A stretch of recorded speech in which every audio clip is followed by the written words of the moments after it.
The 30 Years' War was one of the most devastating conflicts in European history. It lasted from 1618 to 1648, primarily centred in the Holy Roman Empire. This war reshaped the political and religious landscape of Europe. It involved most of the major European powers of the time. The conflict began as a struggle between Protestant and Catholic states within the Holy Roman Empire. However, it quickly evolved into a more complex and wide-reaching war. Entire regions were devastated by the fighting, looting, and disease that followed the armies.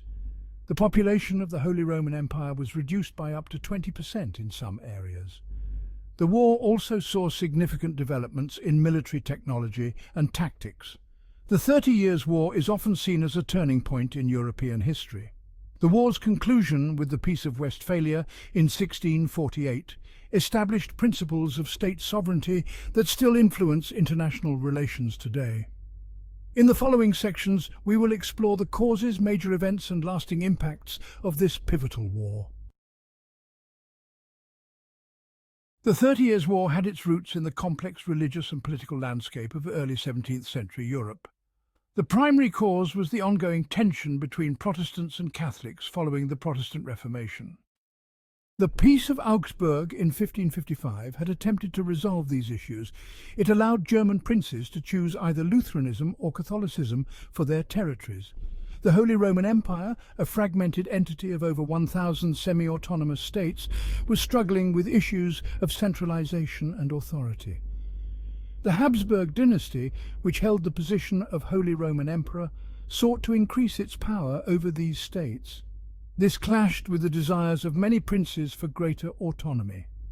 Major European powers like France, Sweden and Spain saw the conflict as an opportunity to weaken their rivals and gain influence.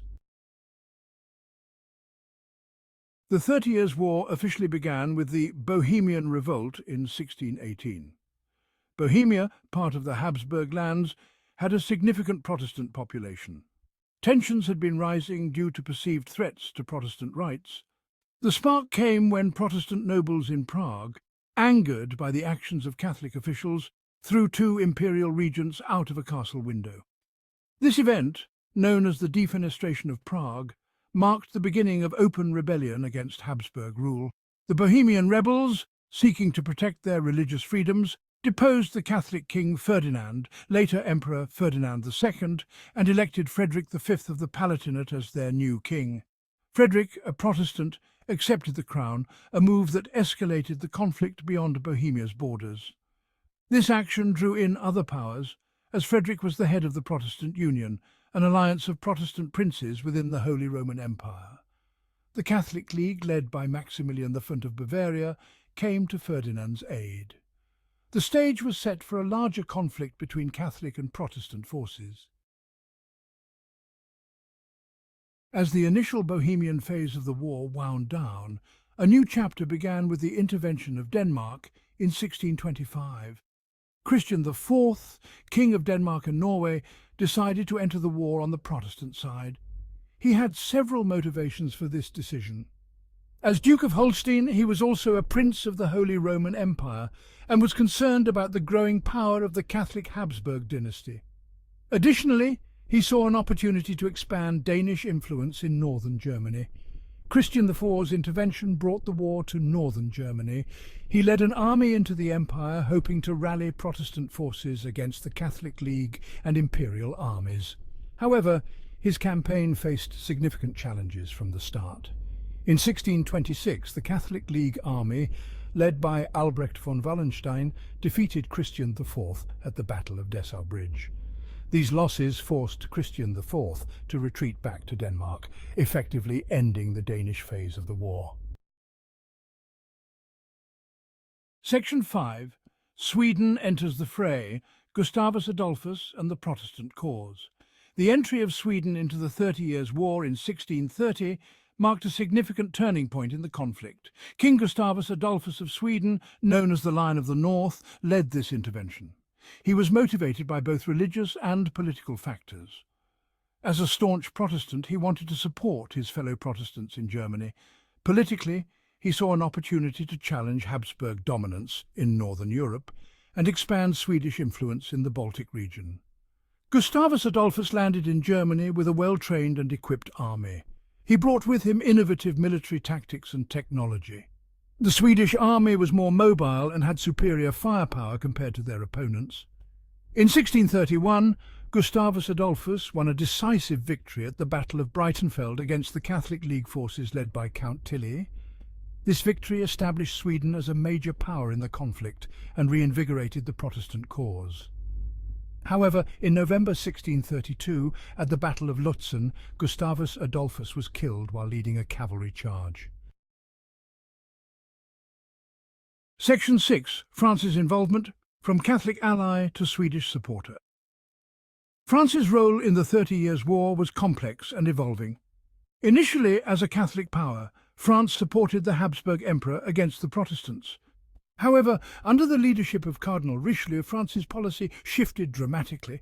Richelieu, concerned about the growing power of the Habsburg dynasty, decided to support the Protestant side despite France's Catholic identity. This decision was based on realpolitik rather than religious considerations. France began by providing financial support to Sweden and other Protestant powers.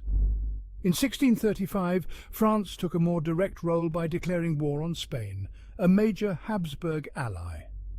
This opened up new fronts in the conflict, particularly in the Spanish Netherlands and northern Italy.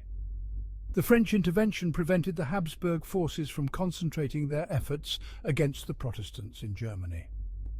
France's involvement in the war had far-reaching consequences. It transformed what had started as a conflict within the Holy Roman Empire into a truly European-wide war. Major battles and campaigns shaping the course of war. The 30 Years' War was marked by significant battles. The Battle of White Mountain in 1620 was crucial. It ended the Bohemian Revolt. The Battle of Breitenfeld in 1631 was another key engagement. The Swedish victory was a turning point. The Battle of Lutzen in 1632 was pivotal. The Battle of Rocroi in 1643 marked the decline of Spanish power. Section 8. The Peace of Westphalia. Negotiating an end to the conflict. After 3 decades of devastating warfare, the major powers of Europe finally came together to negotiate peace. The Peace of Westphalia, signed in 1648, was not a single treaty, but a series of agreements that ended the 30 Years' War. The negotiations took place in the cities of Münster and Osnabrück in Westphalia. These talks involved representatives from over 100 entities, making it one of the largest diplomatic congresses up to that time. One of the key outcomes was the recognition of the sovereignty of the individual states within the empire. This effectively reduced the power of the Habsburg Emperor and increased the autonomy of the German princes. The principle of cuius regio, eius religio, whose realm his religion, was reaffirmed, allowing rulers to determine the religion of their territories. The Peace of Westphalia also resulted in significant territorial changes, with Sweden gaining territory in northern Germany and France acquiring lands in Alsace. How the 30 Years' War changed Europe. The 30 Years' War had a profound impact on Europe. Massive loss of life and economic devastation hit Central Europe. Some German regions lost up to 50% of their population. The Peace of Westphalia established state sovereignty. It marked the beginning of modern nation-states in Europe.